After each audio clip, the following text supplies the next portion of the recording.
found yourself here, then you've probably got some damage on your car that you want to try and fix yourself. You don't want to take it to a body shop, and you know what? It's easily done. Whether it's petty vandalism, accidental damage, inconsiderate fellow drivers, or hey, it's just wear and tear, it's a car, it's going to take some knocks. Luckily you've found the right place, because in this video I'm going to show you 4 strategies of how to prevent this. This kind of thing is not good, guys. This is rust, and it started with a tiny little chip.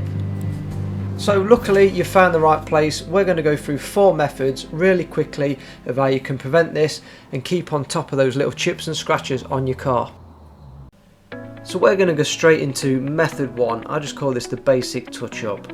Difficulty easy, time taken quick, effectiveness it varies. Sometimes this is enough, it's very basic, but sometimes this is all something needs. So the first method is the easiest method, and they'll get harder as I go through the video, more advanced as I go along. This is something that absolutely anybody can do, and it's really just get some colour matched paint or something that's nearly matching your car, and basically just touch in those areas. Let's get them exposed areas covered up, particularly on the metal panels of your vehicle, because then we're going to stop the corrosion and we're going to prevent any further damage happening to the area. Moving swiftly on to method 2, and it's the technique that I call the rub and buff method. Difficulty medium, time taken medium, doesn't take long, effectiveness, it's great when it works, it really is. So the second method is a slightly more advanced method, but I'd still consider it fairly easy and that anyone can do it, and I call it the rub and buff method. As with anything in life, if you do something good and something new, people are going to copy it, and that's absolutely fine. But there was no other content on YouTube or online that I could see showing this method until I showed it. Do you know what? It'd be nice to get a shout out every now and again, but you know what? It's the internet. That's what it is. So basically this method is rubbing paint onto the panel that's damaged.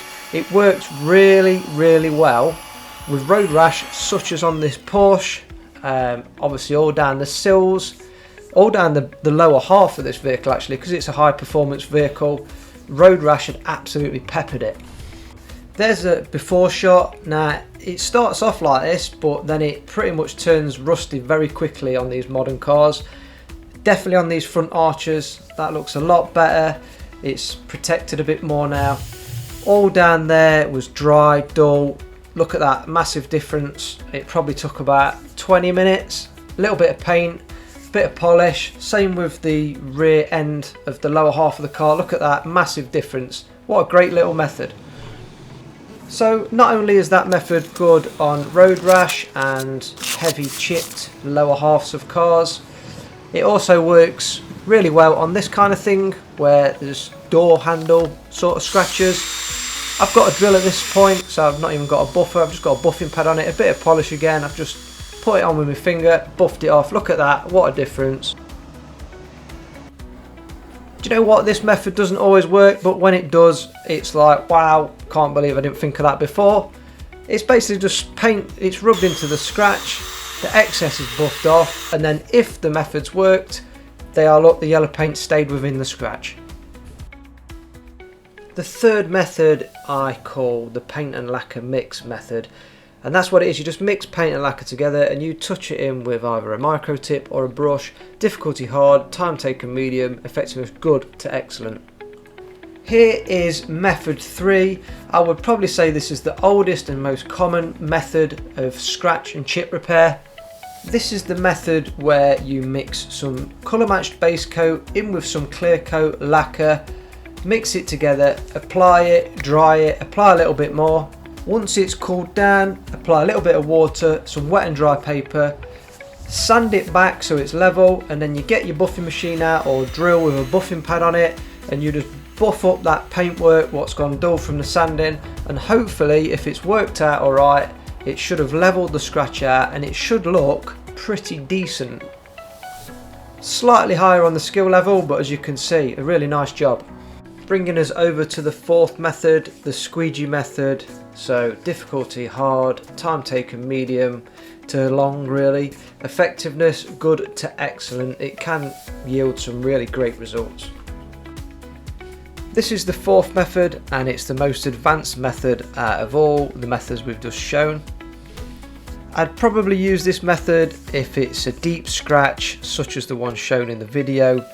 It's probably gone through the lacquer, the base coat, maybe down to the primer. I coined this technique the squeegee method because this is where we apply the paint with a filler spreader, a squeegee, or perhaps a credit card. After keying up the area, we use the squeegee method to scrape paint into the scratch area. This is just base coat at this point. So it's just solvent based colour match paint that matches your car. The next stage of this method is to then sand down the excess paint that we've just applied using some sandpaper, wet and dry. Following that stage, we then apply some clear coat over the area again that we've just sanded, just to finally fill the scratch and obviously replicate the application that it would have had originally from factory. So we've put some base coat in there, we've sanded that back, and then we've gone over it again with some clear coat lacquer. Following this, just like as we did with the base coat layer, we then get some wet and dry sandpaper and we knock back all that application of clear coat, we level it out, just leaving the remaining clear coat in the scratch, and hopefully at this point it should be level. Once again we apply some compound cutting polish and we get the buffing machine out, and then we're just going to buff up and gloss up all that paintwork that we've sanded back with the fine sanding wet and dry paper. At this point the repair is pretty much done, and if it's been successful you should see some really good improvement on the damaged area. It's not perfect, this kind of work rarely ever is, but it's a massive improvement and it's something that can save you a lot of time and money. With all the sanding and levelling, I'd definitely say this is the most advanced form of scratch repair. The risk to reward ratio is quite high. When it works it's great, but like I say, it's quite risky sanding all that paintwork back and doing a lot of heavy compounding on the area.